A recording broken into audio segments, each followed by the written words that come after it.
ఈరోజు ప్రధానమంత్రి గారి ఆధ్వర్యంలో అఖిలపక్ష సమావేశం జరిగింది. అఖిలపక్ష సమావేశంలో 3 అంశాలను ప్రధానంగా మన పార్టీ వైఎస్ఆర్ కాంగ్రెస్ పార్టీ తరఫున లేవనెత్తడం జరిగింది. మొట్టమొదటిది ఈ యొక్క డిమానిటైజేషన్కి సంబంధించి. ఈ డిమానిటైజేషన్ని మనం పూర్తిగా మన పార్టీ సమర్థిస్తుంది. అయితే డిమానిటైజేషన్లో ప్రజలు ఎదుర్కొంటున్నటువంటి సమస్యలు, ముఖ్యంగా కామన్ మ్యాన్ ఎదుర్కొంటున్నటువంటి సమస్యలు, వాటిని త్వరితగతంగా ప్రభుత్వం అడ్రస్ చేయాలన్నటువంటిది ప్రభుత్వం దృష్టికి తీసుకురావడం జరిగింది.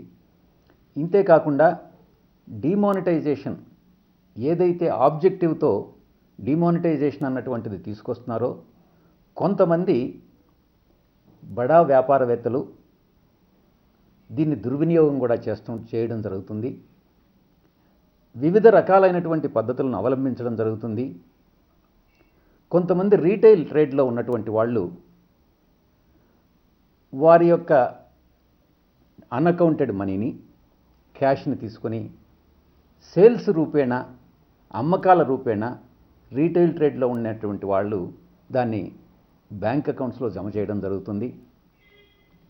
2, గోల్డ్ని, ఇవాళ ఉన్నటువంటి అన్అకౌంటెడ్ మనీని గోల్డ్ కూడా క్యాష్ రూపంలో కొని అన్అకౌంటెడ్ మనీగా గోల్డ్ రూపేణా రూపాంతరం చెందడం జరుగుతుంది. 3వది,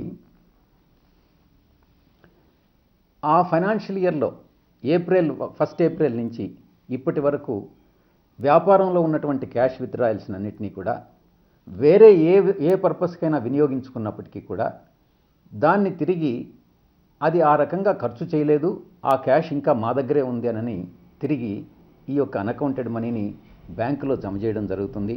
వీటినన్నిటినీ కూడా ప్రభుత్వం దృష్టికి తీసుకురావడం జరిగింది.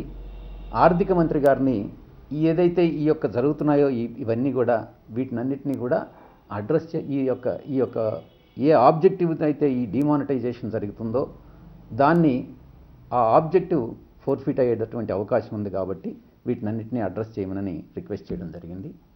2వ విషయం, యాంటీ డిఫెక్షన్ లాకు సంబంధించి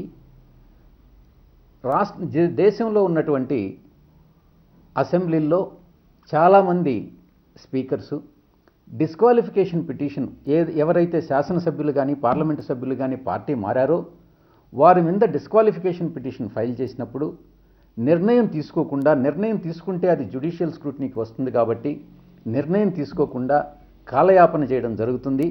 కాబట్టి ఇది కాన్స్టిట్యూషన్ బెంచి సుప్రీంకోర్టులో ఉన్నప్పటికీ కూడా కాన్స్టిట్యూషన్ బెంచ్ దీని మీద నిర్ణయం ప్రకటించక ముందే ఒక గవర్నమెంట్ సైడ్ నుంచి ఒక లెజిస్లేషన్ తీసుకురావాలి అన్నటువంటిది రిక్వెస్ట్ కూడా చేయడం జరిగింది.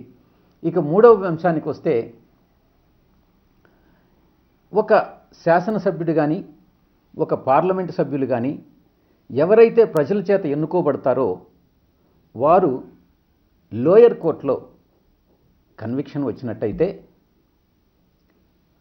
ఆ తదుపరి లోయర్ కోర్టు కన్విక్ట్ అయిన తర్వాత హైకోర్టుకు కానీ సుప్రీంకోర్టుకు కానీ పైకోర్టులకు వెళ్ళి వారు నిర్దోషిగా విడుదలైనప్పుడు లోయర్ కోర్టు కన్విక్షన్ ఇవ్వంగానే సుప్రీంకోర్టు జడ్జిమెంట్ ప్రకారం Lily Thomas versus Union of India అన్నటువంటి ఒక కోర్టు 2013లో ఒక తీర్పు ఇవ్వడం జరిగింది.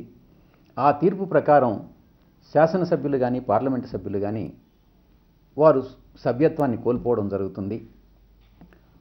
6 నెలల లోపల తిరిగి ఎలక్షన్ కమిషన్ ఎన్నికలు నిర్వహించినట్లయితే 6 నెలల తర్వాత ఏ సభ్యుడైతే సభ్యత్వాన్ని కోల్పోతాడో ఆ సభ్యుడు అక్విటల్, నిర్దోషిగా బయటపడినప్పుడు అతనికి జరిగేటటువంటి నష్టం అపారమైనటువంటి నష్టం, తిరిగి దాన్ని కాంపెన్సేట్ చేయలేము. కాబట్టి దీన్ని అడ్రస్ చేస్తూ సూటబుల్ లెజిస్లేషన్ తీసుకురావాలి అన్నటువంటి విషయాన్ని కూడా ప్రభుత్వం దృష్టికి తీసుకురావడం జరిగింది. వీటినన్నిటినీ కూడా ప్రధానమంత్రి గారు కానీ, ఆర్థిక మంత్రి గారు కానీ, హోంమంత్రి గారు, పార్లమెంటరీ అఫైర్స్ మినిస్టర్ అందరూ కూడా చాలా విని వీటిని అడ్రస్ చేస్తామని చెప్పడం జరిగింది.